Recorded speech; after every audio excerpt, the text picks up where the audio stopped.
Servus, Glück auf und herzlich willkommen zu einer weiteren Ausgabe des FC Bayern Taktikfuchs. Leute, ich sag euch meine Einschätzung zum Spiel gegen Borussia Mönchengladbach, mein Tipp und zeige euch, wie ich die Mannschaft ins Rennen schicken würde.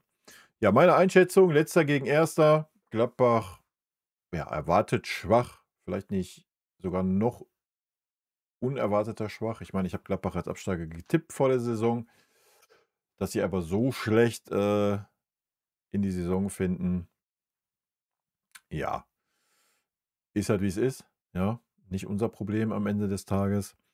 Ähm, ja, Letzter gegen Erster. Haben wir schon oft erlebt, dass das Spiel das genaue Gegenteil ist. Gladbach hat natürlich gar nichts zu verlieren. Jeder erwartet ein 4:0, 5:0, erst recht mit dieser Serie, mit der wir nach Gladbach fahren. Also Gladbach hat nichts zu verlieren. Die können völlig befreit ausspielen mit dem Publikum im Rücken. Wir müssen auf jeden Fall dagegenhalten. Wir müssen da sein. Wir müssen wach sein. Ich habe es in der PK-Reaction schon gesagt.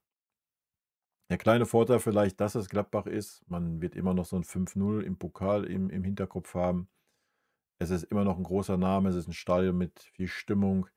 Da sollte keiner in die Verlegenheit kommen und zu sagen: „Oh, ich nehme das hier mal nicht ganz ernst, weil die Tabellenletzter sind.“ Die Gefahr sollte eigentlich nicht da sein. Nichtsdestotrotz, wir sind nach dem Champions-League-Spiel, wir sind ein bisschen müde. Ich denke mal, das hat das Champions-League-Spiel auch gezeigt. Nichtsdestotrotz hast du natürlich die Qualität, um da 45 Minuten Gas zu geben und dann das Ding nach Hause zu spielen. So, das ist die Aufgabe, ja. Ich erwarte da nicht 90 Minuten Vollgas. Wichtig ist, dass man den Bums schnell zumacht, um dann ein bisschen Kräfte zu schonen für das Pokalspiel, ja. Ich denke, das ist der Auftrag und ich erwarte ein 1:4. Das ist mein Tipp. 1:4 tippe ich. Ja, Gegentor,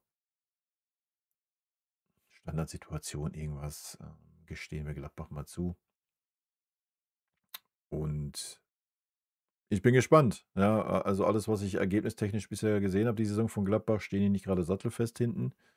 Werden sehr wahrscheinlich sich hinten reinstellen, werden auf Konter lauern, da brauchen wir uns nichts vormachen. Aber das haben wir die Saison eigentlich bisher ganz gut im Griff gehabt. Und ja, ich bin auf die Aufstellung gespannt. Ja. Und damit würde ich sagen, gehen wir mal rein, wie ich die Mannschaft ins Rennen schicken würde. Jonas Obig ist klar. Ja, haben wir schon gehört auf der PK, wird spielen. Super wichtig, dass er das Spiel bekommt vor dem Pokalspiel. Ich hätte ihm schon das Champions League-Spiel nochmal mitgegeben. Aber gut, immerhin bekommt er das Spiel in Gladbach. Das ist super wichtig, denke ich. Gut, ansonsten können wir mal vielleicht vorne anfangen. Ich würde vorne mit voller Kalotte beginnen. Ja, ich würde sehen, dass wir den Bums relativ zeitnah zumachen. Von daher, ja, ich weiß, ein Ulisse könnte mal eine Pause gebrauchen. Kann man drüber streiten. Ich meine, Lennart Kahl, man könnte den Hype mitnehmen, könnte Lennart Kahl in die Anfangsformation stellen und 'n Maike vielleicht draußen lassen. Weil 'n Serge ist wieder da. Ja, ich würde 'n Serge bringen. Zumindestens, wenn er heute mittrainiert, ist er wieder eine Option, hat Kompanie gesagt. Und wenn dem so ist, würde ich 'n Serge bringen. Ja, der ist dann der Frischeste und ich würde hier dann auch die Alternative Jackson natürlich eintragen und nicht für Harry Kane. Ich denke, wenn Jackson kommt, wird Harry Kane nach hinten rücken. Ich denke aber, Harry Kane wird auch wieder so um die 60. rum dann ausgewechselt werden und ich würde es genauso tun, wenn es das Ergebnis zulässt, beziehungsweise wenn 'ne Führung da ist. Das meine ich mit Ergebnis zulassen, ne? Ansonsten haben wir links Diaz, hm, Winston, Mike natürlich die Alternative. Ich kann mir auch vorstellen, dass 'n Kompanie 'n Guerrero reinwirft auf die Zehnerposition. Ist natürlich auch noch mal 'ne Alternative. Ja, dann müsste ich's jetzt hier umdrehen mit den Spielern. Komm, ich mache es einfach mal. Machen wir hier 'n Guerrero rein, machen wir hier den Jackson rein und dann sieht man halt auch schon, dass eine gewisse Doppelbesetzung auf jeden Fall da ist. Wie gesagt, ich würde erste Halbzeit mit der Top 11 beziehungsweise mit dem Top-Sturm beginnen. Wie gesagt, wir können gerne Lennart Kahl nehmen und Michael Olisse eine Pause gönnen. Oder halt auch, wenn Gnabry noch nicht so weit ist, ähnlich wie wir jetzt agiert haben, mit Lennart Kahl auf der 10er-Position beginnen, hätte ich gar keine Kopfschmerzen mit. Ansonsten wäre Kahl natürlich die erste Option zur Halbzeit hin. Ja, die Frage ist, wie weit so ein Serge ist. Ja. Aber wie ich gerade schon gesagt habe, ich denke, man sollte den Bums in der ersten Halbzeit zumachen, um dann in der zweiten Halbzeit ein bisschen PS runterzunehmen. Gut, in der Mitte, ja, ich werde nicht müde. Ich würde einen Tom Bischof bringen. Und zwar mit dem Pavlo. Pavlo gerade sehr stark. Gefällt mir, hat mir sehr, sehr gut gefallen im letzten Spiel. Kimmich, denke ich, kann man eine Pause gebrauchen. Gerade vom Pokalspiel. Ja, und Tom Bischof hat es auch mal verdient, endlich mal wieder in der Startelf zu stehen. Und ja, das würde ich mir wünschen. In der Innenverteidigung, ich würd einen Jonathan Tah bringen, einfach weil er für mich nochmal mehr Führungsspieler ist, wie es ein Upamecano ist. Und auch hier würde ich einen Minjay aufstellen,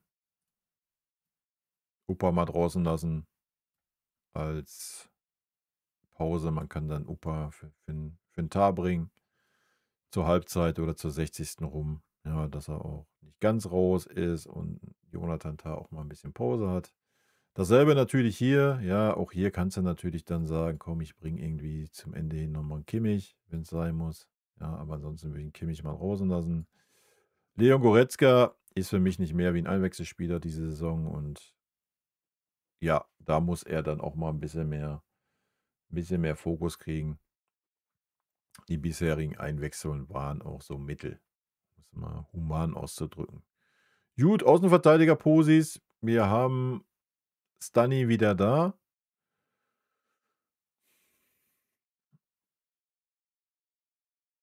Ich weiß nicht, inwieweit 100%. Ja, ich denke, Conny Leimer könnte natürlich auch mal eine Pause vertragen, brauchen wir gar nicht drüber reden, aber ist halt auch ein Mentalitätsmonster, deswegen will ich einen Conny Leimer erstmal aufstellen. Rechte Seite, ja, rechte Seite würde ich halt entweder Stani oder Boe bringen. Ich würde sehr wahrscheinlich mit dem Boe anfangen. Ja, hat er jetzt im letzten Spiel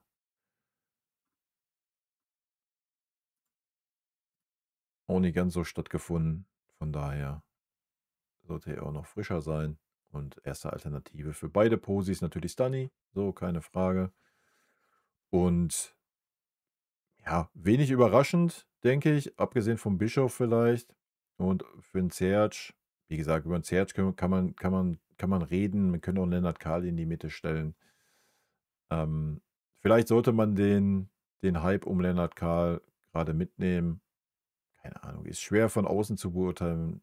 Ist halt, muss man im Training sehen und ist so eine Bauchgefühlssache. Aber ich denke, wichtig ist, ja, dass wir den Sack relativ zügig zumachen und dann ein paar Gänge rausnehmen. Aber ich hätte jetzt auch keine Kopfschmerzen, sage ich euch ganz ehrlich, selbst wenn da ein Winston Mike und ein Lennart Kahl auflaufen und wenn nur ein Jackson aufläuft, dann wird es ein bisschen zäher werden, so keine Frage, ja. Aber auch das wäre okay. Ich würde es andersrum machen. Ja, wir haben nur 5 Auswechslungen, ja, deswegen habe ich 'n Kimmich auch gar nicht gebracht, genauso wie 'n Neon. Pavlo kannst du natürlich auch dann vielleicht wäre 'n Wechselkandidat, obwohl der ja relativ fit gerade wirkt, genauso wie 'n Conny Leimer fit wirkt. Der wirkt jetzt nicht irgendwie müde, deswegen würde ich ihn auch bringen. Ich würde auf jeden Fall, zur Halbzeit 'n Olisse runternehmen. Ich würde auch 'n Diaz mal 'ne Pause gönnen zur Halbzeit. Auch da hat man gesehen, dass er schon gut gepumpt hat, ist halt auch sehr kräfteraubend, seine Spielart. Und ich würde auch 'n Harry Kane schonen, ne? Spätestens zur 60. müssen die 3 vom Platz sein, meiner Meinung nach. Da musst du frische Kräfte bringen. Du hast die Alternativen, du hast 'n Guerrero, du hast 'n Jackson, den du reinbringen kannst, du hast 'n Karl, du hast aber auch 'n Winston Mike. Das sind 4 Alternativen, die du für 3 Positionen bringen kannst. Das sollte möglich sein, ja. Und hinten, ja, wie gesagt, vielleicht so 'n Tah, da auch mal der sieht auch immer sehr abgekämpft aus. vielleicht da auch zur Halbzeit oder zur 60. rum. So, dann hast du 4 Wechsel, hast immer noch ein Gut, ja, wenn irgendwas passieren sollte. Ja, das wäre meine Herangehensweise an das Spiel. Ich bin sehr gespannt auf die Aufstellung. Ich kann sie nicht wirklich einschätzen, gerade bei Kompany. Ich kann mir vorstellen, dass er 'n Bischof bringt. Ich kann mir vorstellen, dass er Minjay bringt. Ob's schon Gnabry wird, ob's schon Stunny wird, schwer zu sagen. Man muss halt das Abschlusstraining abwarten und gucken, wie fit sie sind. Ja, wird interessant werden, die Aufstellung. Ist diesmal, glaube ich, nicht ganz so vorherzusagen, wie 'n Kompany aufstellen wird. Und ansonsten hoffen wir auf 'n gutes Spiel, hoffentlich mit dem besseren Ende für uns. Und ja, ansonsten 'n schönes Wochenende, Leute. Rot-weiße Grüße gehen raus. Habt 'ne schöne Zeit. Tschüssi. Vielen lieben Dank für euren Support hier auf den Kanal. Und in diesem Sinne, gute Freunde kann niemand trennen.